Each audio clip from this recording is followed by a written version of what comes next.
देश दुनिया defence economics polity world affairs home affairs GS GK geography history in तमाम क्षेत्रों के इंपॉर्टेंट करंट अफेयर्स का कंपाइलेशन मिलेगा आपको स्पेशल बुलेटिन में। अगर आप किसी भी कॉम्पिटिटिव एग्जाम के लिए तैयारी कर रहे हैं तो कम शब्दों में कम समय में सीधा काम की बात मुद्दे की खबर आपको मिलेगी केएसजी न्यूज़ फॉर एस्पिरेंट्स में। नमस्कार, मैं हूं गौरव राजगुप्ता। इस बुलेटिन में आपके लिए क्या क्या है खास, आइए देखते हैं headlines. KSG news for aspirants के special segment KSG news scan में आज के करंट अफेयर्स टॉपिक्स हैं।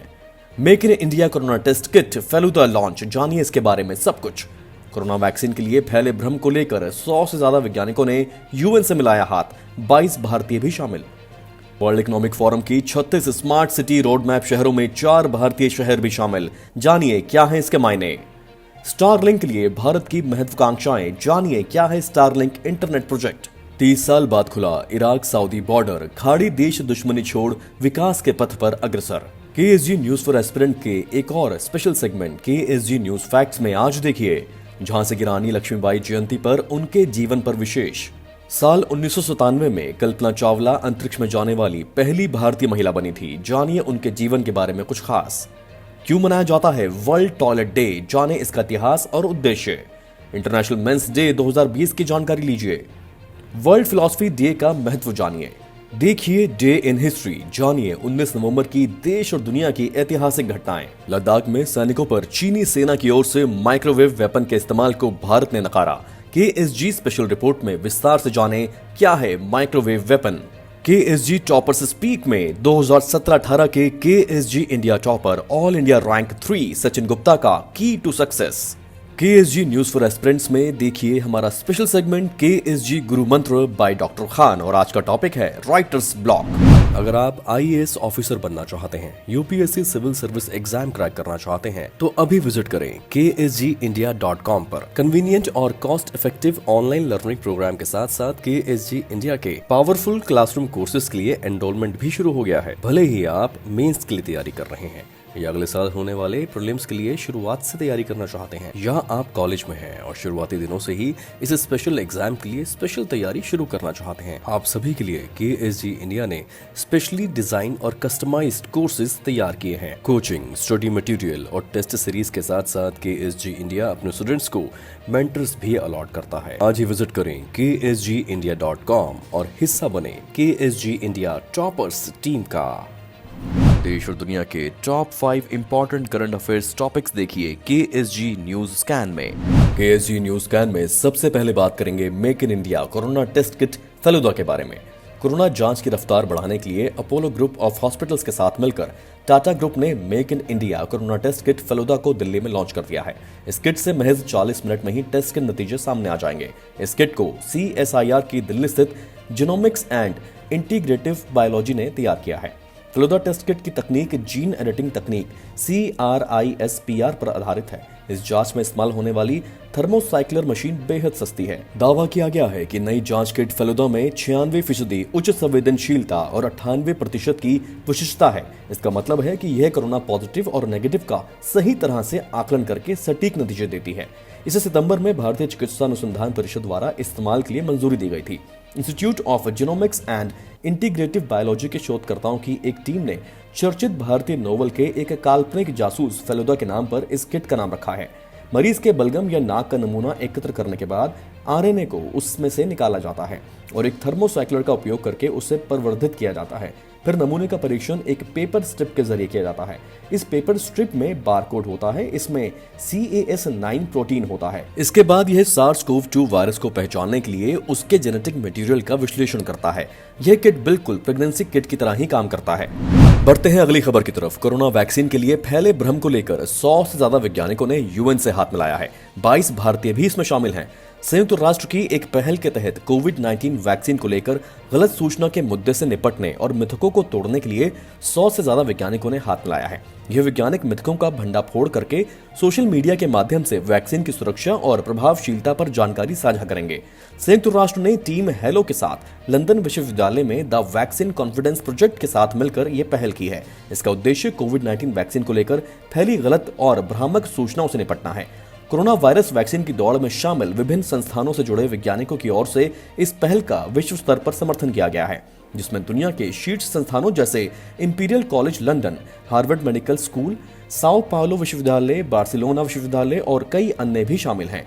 भारत में भी 22 से अधिक प्रसिद्ध चिकित्सा संस्थानों के वैज्ञानिक इस टीम में शामिल हैं।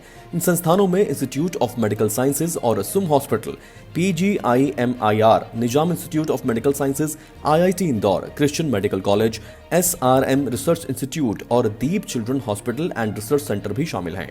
भारत के अलावा टीम हेलो का लक्ष्य अमेरिका, ब्रिटेन, दक्षिण अफ्रीका, कतर, संयुक्त अरब अमीरात, फ्रांस, स्पेन, पेरू, कनाडा और ब्राजील में वैज्ञानिकों द्वारा किए गए काम को सामने लाना है और कोविड-19 पर काम कर रहे वैज्ञानिकों के बीच संचार के लिए एक मंच स्थापित। बढ़ते हैं अगली खबर की तरफ। वर्ल्ड इकोनॉमिक फोरम ने 22 देशों और 6 उपमहाद्वीपों के 36 ऐसे शहरों को चुना है जो G20 global smart cities alliance द्वारा विकसित स्मार्ट सिटी के लिए एक नई वैश्विक नीति को तैयार कर रहे हैं। इनमें बेंगलुरु, इंदौर, फरीदाबाद और हैदराबाद के अलावा लंदन और दुबई जैसे शहर भी शामिल हैं। इन 36 शहरों ने नई तकनीक को सुरक्षित तरीके से अपनाने के लिए एक शानदार रोड मैप तैयार किया है। वर्ल्ड इकोनॉमिक फोरम ने कहा है कि कोरोना वायरस संक्रमण के कारण लोगों की जीवन शैली में काफी बदलाव आ गया है। इस दौरान कोविड-19 के कारण शहरों द्वारा नई तकनीक को अपनाने की गति काफी तेज हो गई है। ज्यादातर राज्य सरकारें सीमित संसाधनों के जरिए ही बढ़ती महामारी का प्रबंधन करने में संघर्ष कर रही हैं। ऐसे में तकनीक काफी मददगार साबित हो रही है।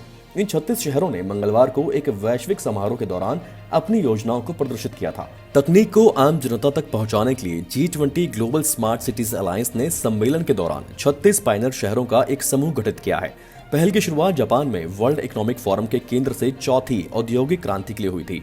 जनवरी 1971 में स्थापित विश्व आर्थिक फोरम स्विट्जरलैंड में स्थित एक गैर लाभकारी संस्था है। इसका मुख्यालय जिनेवा में है।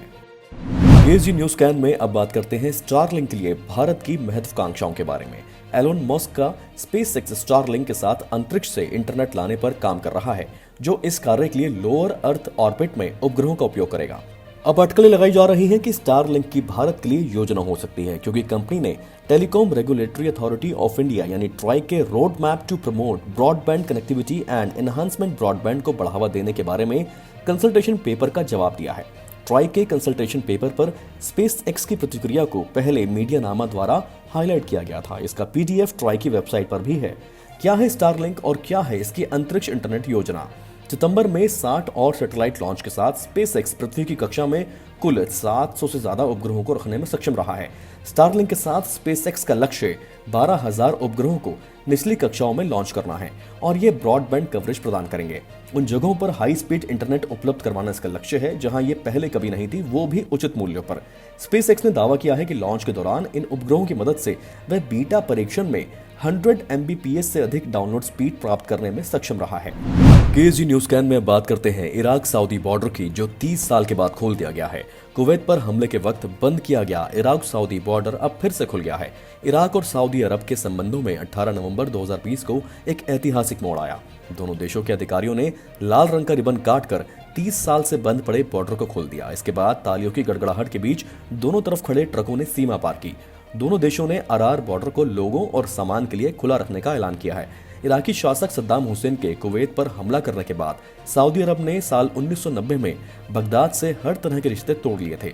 अरार बॉर्डर भी उसी समय से बंद पड़ा था। कुवैत हमले के बाद भी कई दशकों तक दोनों देशों के बीच रिश्ते काफी कड़वे रहे, लेकिन सऊदी अरब में क्राउन प्रिंस मोहम्मद बिन सलमान और इराक में मुस्तफा अल कादहीमी के प्रधानमंत्री बनने से हालात बदल गए। दोनों नेताओं की निजी दोस्ती इसकी वजह मानी जा रही है। KSG news for aspirants bulletin में अब वक्त है हमारे special segment KSG news facts का। सबसे पहले बात झांसी की रानी लक्ष्मीबाई के बारे में। बात 19 नवंबर 1828 की है। वाराणसी के रहने वाले मोरोपंत तांबे और भागीरथी बाई के यहाँ एक लड़की का जन्म हुआ। नाम रखा गया मणिकर्णिका। लोग प्यार से मनु भी कहकर पुकारते थे। पिता मोरोपंत मराठा बाजीराव की सेवा में नियुक्त थे। बचपन में ही मनु की मां का निधन हो गया था। अब उनकी देखभाल के लिए कोई नहीं था, इसलिए पिता उन्हें भी पेशवा बाजीराव द्वितीय के यहाँ ले जाने लगे। यहाँ लोग उनकी चंचलता देखकर मनु को छबीली भी पुकारने लगे। मनु ने शस्त्र विद्या और शास्त्र विद्या दोनों सीखनी शुरू कर दी। 1842 में उनकी शादी झांसी के राजा गंगाधर राव नेवालकर के साथ हो गई। अब मनु झांसी की रानी लक्ष्मीबाई हो गई थी। 1851 में उन्हें एक बेटा हुआ, लेकिन 4 महीने बाद उनकी मृत्यु हो गई। इसके बाद राजा गंगाधर का भी स्वास्थ्य बिगड़ गया। दत्तक पुत्र गोद लिया गया। नाम दामोदर राव रखा गया। 21 दिसंबर 1853 को राजा की मृत्यु हो गई। राज्य हड़प नीति के तहत बालक दामोदर राव के खिलाफ कोर्ट में मुकदमा दायर कर दिया गया। मुकदमा खारिज हो गया। ब्रिटिश अधिकारियों ने राज्य का खजाना हड़प लिया। उनके पति के कर्ज को रानी लक्ष्मीबाई के सालाना खर्चे में काटना शुरू कर दिया। इसके बाद झांसी का किला छोड़कर रानी लक्ष्मीबाई रानी महल में रहने लगी। साल आया 1857 जब पूरे देश में अंग्रेजी शासन को उखाड़ फेंकने के लिए बगावत शुरू हो गई। इसका केंद्र था झांसी। इसके बाद लक्ष्मीबाई ने लोगों को संगठित करना शुरू किया, महिलाओं को प्रशिक्षण देने लगी। 1857 को झांसी पर ओरछा और दतिया के राजाओं ने आक्रमण कर दिया, लेकिन रानी ने इसे विफल कर दिया। 1858 जनवरी के अंत में ब्रिटिश सेना ने झांसी शहर पर कब्जा कर लिया, लेकिन रानी अंग्रेजों से बचकर अपने बेटे के साथ निकल गई। वह कालपी पहुंची और तात्या टोपे से मुलाकात की। तात्या टोपे और रानी की संयुक्त सेनाओं ने ग्वालियर के किले पर कब्जा कर लिया। 18 जून 1958 को ब्रिटिश सरकार से लड़ते लड़ते रानी लक्ष्मीबाई ने अंतिम सांस ली। रानी लक्ष्मीबाई के लिए एक पंक्ति जो हमेशा याद की जाती है वो है, खूब लड़ी मर्दानी, वो तो झांसी वाली रानी थी। केएसजी न्यूज फैक्ट्स में अब बात करते हैं कल्पना चावला की, जो 19 नवंबर 1997 को अंतरिक्ष में जाने वाली पहली भारतीय महिला बनी। आइए जानते हैं उनके जीवन से जुड़े कुछ इंपॉर्टेंट फैक्ट्स। साल था 1947। भारत पाकिस्तान का बंटवारा हो चुका था। देश की बड़ी आबादी इधर से उधर और उधर से इधर हो रही थी। इसी दौरान मुल्तान के रहने वाले बनारसी लाल चावला का परिवार करनाल आ गया था। बनारसी लाल ने यहाँ आकर कपड़े बेचना शुरू किया और उसके बाद टायर का बिजनेस डाला। उनके 4 बच्चे थे। 1 जुलाई 1961 को जन्मी सबसे छोटी बेटी का नाम मोंटो रखा गया। यही मोंटो आगे चलकर कल्पना चावला के नाम से जानी गई, स्पेस में जाने वाली पहली भारतीय महिला। शुरुआत में करनाल से स्कूली पढ़ाई पूरी करने के बाद कल्पना ने पंजाब इंजीनियरिंग कॉलेज से बीटेक किया। उसके बाद एरोस्पेस में मास्टर्स की पढ़ाई के लिए अमेरिका चली गई। 1984 में एरोस्पेस की इंजीनियरिंग भी पूरी कर ली, फिर एक और मास्टर किया और पीएचडी की। 1988 में नासा में काम करना शुरू कर दिया। 1991 में अमेरिका की नागरिकता मिल गई। इसी साल नासा एस्ट्रोनॉट कॉर्प्स का हिस्सा बन गई। 1997 में अंतरिक्ष में जाने का मौका मिला और नासा के स्पेशल शटल प्रोग्राम का हिस्सा बन गई। 19 नवंबर 1997 के दिन कल्पना ने अपना अंतरिक्ष मिशन शुरू किया था। उस समय उनकी उम्र महज 35 साल थी। 6 अंतरिक्ष यात्रियों के साथ उन्होंने स्पेस शटल कोलंबिया STS-87 से उड़ान भरी। इस मिशन के दौरान कल्पना ने 65 लाख मील का सफर तय किया था, 376 घंटे और 34 मिनट अंतरिक्ष में बिताए। इसके बाद साल 2003 आया। यह यात्रा कल्पना की दूसरी लेकिन उनके जीवन की अंतिम यात्रा साबित हुई। 1 फरवरी 2003 को कोलंबिया अंतरिक्ष यान पृथ्वी की कक्षा में प्रवेश करते ही दुर्घटनाग्रस्त हो गया। इसमें सवार कल्पना चावला समेत 7 अंतरिक्ष यात्रियों की दुर्भाग्यपूर्ण मृत्यु हो गई। केएसजी न्यूज फैक्ट्स में अब बात करते हैं वर्ल्ड टॉयलेट डे के बारे में। ये क्यों मनाया जाता है, इसका इतिहास क्या है और इसका उद्देश्य क्या है, आइए जानते हैं। हर साल 19 नवंबर को विश्व शौचालय दिवस यानी वर्ल्ड टॉयलेट डे मनाया जाता है। साल 2001 में इस दिवस को मनाने की शुरुआत विश्व शौचालय संगठन द्वारा की गई थी। साल 2013 में संयुक्त राष्ट्र महासभा द्वारा इसे आधिकारिक तौर पर विश्व शौचालय दिवस घोषित कर दिया गया था। यह दिन लोगों को विश्व स्तर पर स्वच्छता की जरूरत और गंदगी के संकट से निपटने के लिए प्रेरित करता है। इस बार इसकी थीम है sustainable sanitation and climate change और साल 2019 में इसकी थीम थी लीविंग नो वन बिहाइंड। इस दिवस को मनाने का उद्देश्य विश्व में सभी लोगों को 2030 तक शौचालय की सुविधा उपलब्ध करवाना है। यह संयुक्त राष्ट्र के 6 सतत विकास लक्ष्यों का हिस्सा है। सबको शुद्ध पेयजल और स्वच्छता की सुविधा उपलब्ध करवाने का लक्ष्य भी संयुक्त राष्ट्र के सतत विकास लक्ष्यों में रखा गया है। विश्व शौचालय संगठन एक अंतर्राष्ट्रीय गैर लाभकारी संस्था है।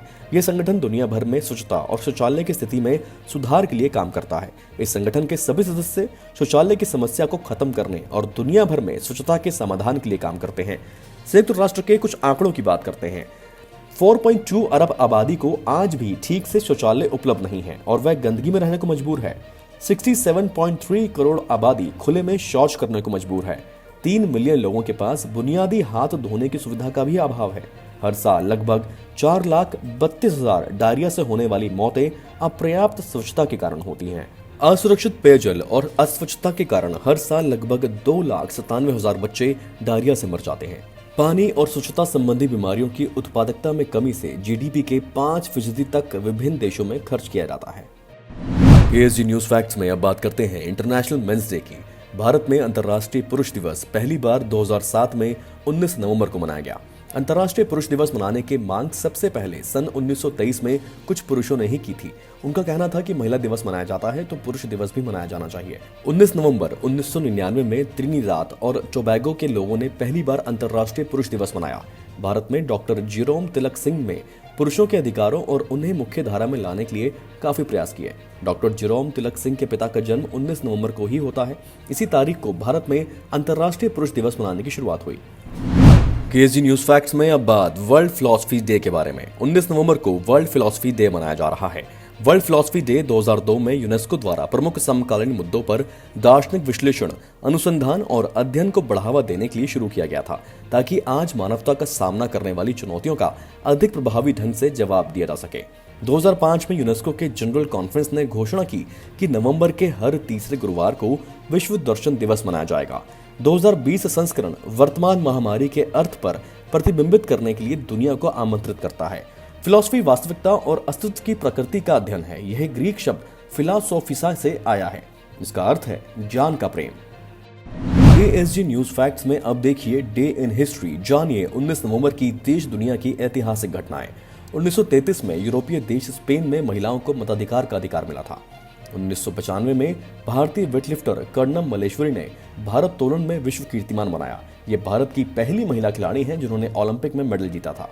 19 नवंबर 1917 को पूर्व प्रधानमंत्री इंदिरा गांधी का जन्म यूपी के इलाहाबाद में हुआ था। केएसजी न्यूज फॉर एस्पिरेंट्स में अब देखिए केएसजी स्पेशल रिपोर्ट। लद्दाख में भारतीय सैनिकों पर चीनी सेना द्वारा माइक्रोवेव वेपन्स के इस्तेमाल किए जाने के दावे को भारत ने खारिज कर दिया है। अमेरिकी मीडिया में छपी एक खबर में चीन के एक प्रोफेसर ने दावा किया है कि 29 अगस्त को चीन के जवानों ने यहां की ऊंची चोटियों पर कब्जा करने के लिए भारतीय जवानों पर माइक्रोवेव वेपन्स का इस्तेमाल किया था। इस तरह के वेपन्स के इस्तेमाल के बाद भारतीय जवानों को समस्या होने लगी और वो चोटियों से चले गए, जिसके बाद चीनी सैनिकों ने उन पर कब्जा जमा लिया। भारत ने इस खबर का खंडन कर दिया है। आइए जानते हैं माइक्रोवेव हथियार होते क्या हैं। चीन ने पहली बार 2014 में एक एयर शो में पॉली WB-1 नामक अपने माइक्रोवेव हथियार को प्रदर्शित किया था।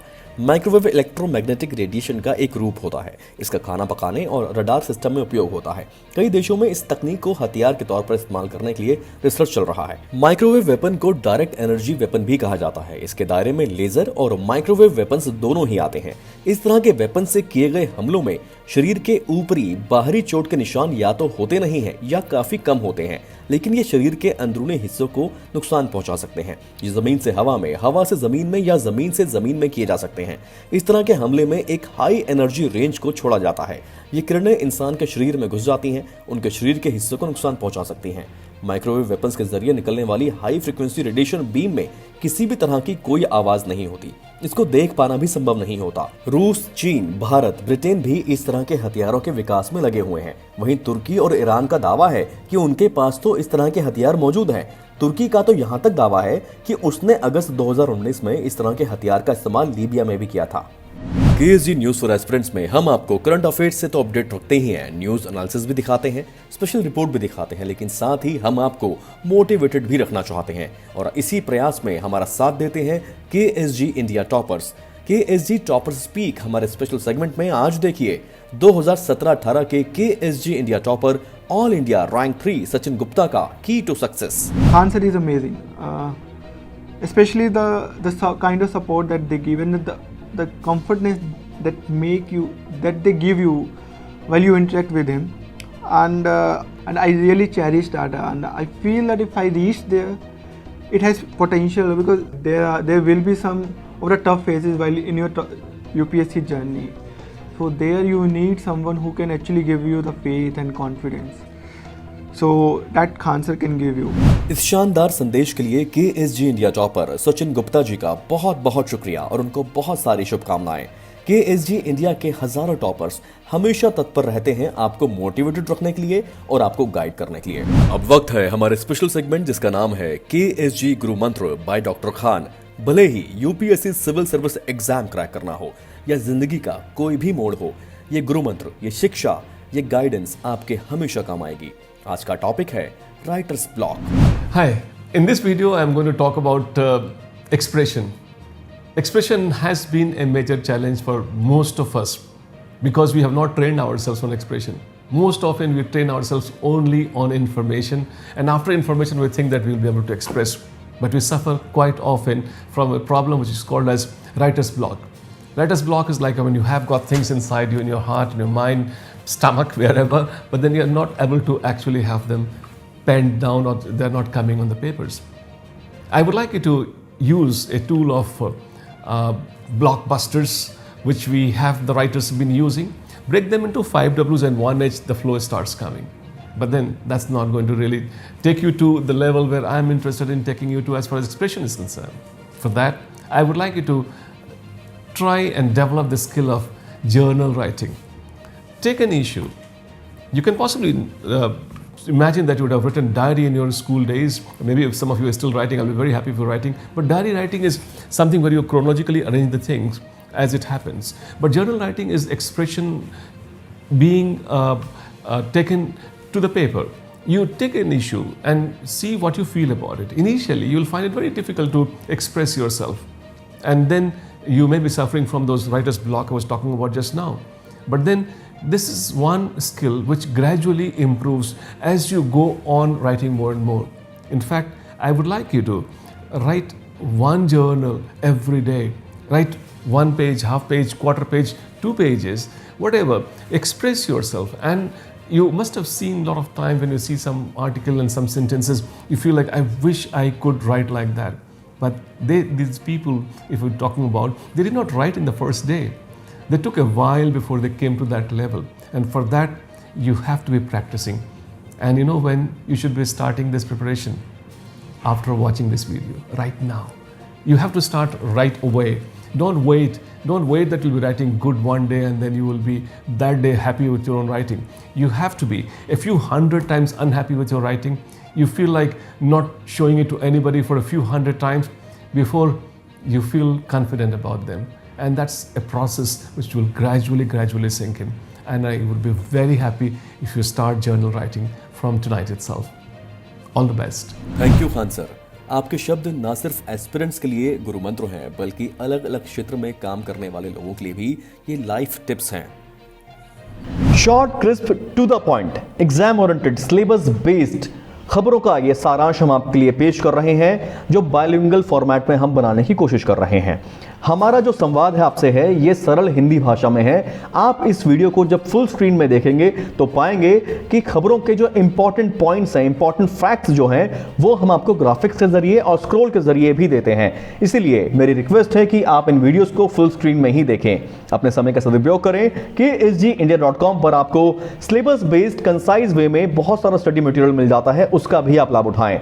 खबरों का सारांश आज के लिए इतना ही, और हमारी ये कोशिश, ये प्रयास आपको कैसा लग रहा है, हमें अपना फीडबैक जरूर दें, कमेंट करके बताएं आपके क्या सुझाव हैं। आज के लिए इतना ही। KSG इंडिया के साथ बने रहें, जुड़े रहें। Thank you and best of luck.